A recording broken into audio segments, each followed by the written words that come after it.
நம்ம வந்து இமைக்கு மாத்திரம் அவரை தேடாம எல்லா நேரமே நமக்கு என்ன செய்யணும், கர்த்தரை நோக்கி நம்ம கூப்பிடுறவங்களா இருக்கணும்.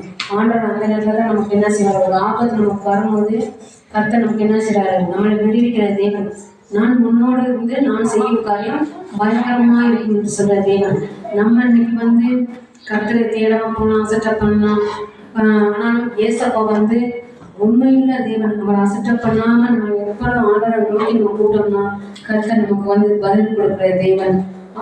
இரண்டாவது வசனத்தை கூட, என் ஆபத்தினால ஒரு முகத்தை எனக்கு மறைவாதீங்க.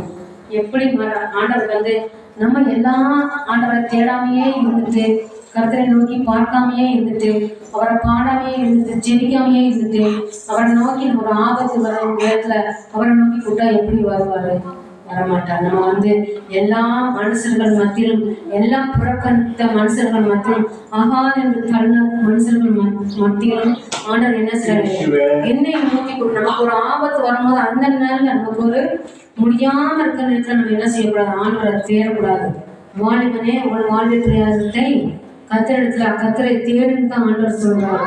நம்ம வந்து வாலிபம்னா எல்லாம் முடிஞ்சு எல்லா காரியம் முடிஞ்சு ஆண்டவர் தேடுறதுல பிரயோஜனம் இல்லை. உன் வாழ்வத்தை இப்பயே ஆண்டவரை தேடு, கர்த்தர் உன்னை ஆசீர்வதிக்கிற தேவன். ஏன்னா ஆபத்தினாலே உமது முகத்தை எனக்கு மறைய முடியாது. ஆண்டவருக்கு அநேகருக்கு முகத்தை மறைக்காம வச்சிருக்காரு. ஏன்னா ஆண்டவர் கஷ்டத்துக்கு கேட்டு எல்லா நேரமும் கேட்டு ஆண்டவர் என்ன செய்யக்கூடாது, அந்த நேரத்துக்கு நம்ம நேரத்துக்கு மட்டும் ஆண்டவரை தேடக்கூடாது. நமக்கு இன்னைக்கு ஒரு காரியம் தேவைன்னா ஆண்டவரை தேடும்.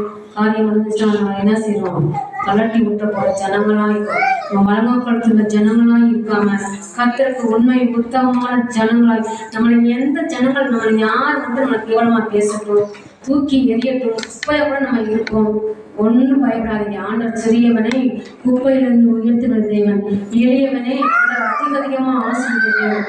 அதாவது நம்ம ஆபத்துக்கு நேரம் இமைக்கு மாத்திரம் அவரை தேடாமல் எல்லா நேரங்களும் அவரை தேடுற பிள்ளைகளாய் மாறுவோம். கர்த்தர் நம்ம வாழ்க்கையில வந்து பெரிய காரியம் செய்கிற தேவன். மறைமதியும் உமது செவி என்னிடத்தில் சாயும், நான் கூப்பிடுங்க நாளே எனக்கு தீவிரமாய் உத்தரவு அளிச்சேன். எப்படி உத்தரவு செய்வாரு?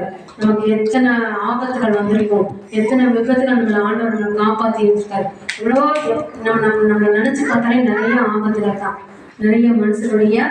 ஆனால் ஏசப்பா அந்த கூட வர மறைவில் நம்மளை வைத்து என்ன செய்யறாரு, பாதுகாக்கிற தேவன். நம்ம என்ன செய்வோம், கூப்பிடுவோம். மனுஷனை கூப்பிடாதீங்க, அவங்க இப்ப நல்லா இருக்கும்போது உங்களை தேடி வருவாங்க, வாலி இருக்கும்போது உங்களை தேடி வருவாங்க. ஆனா என்ன முடிச்சு நம்ம கைவிட்டு ஓடி போயிடுவாங்க.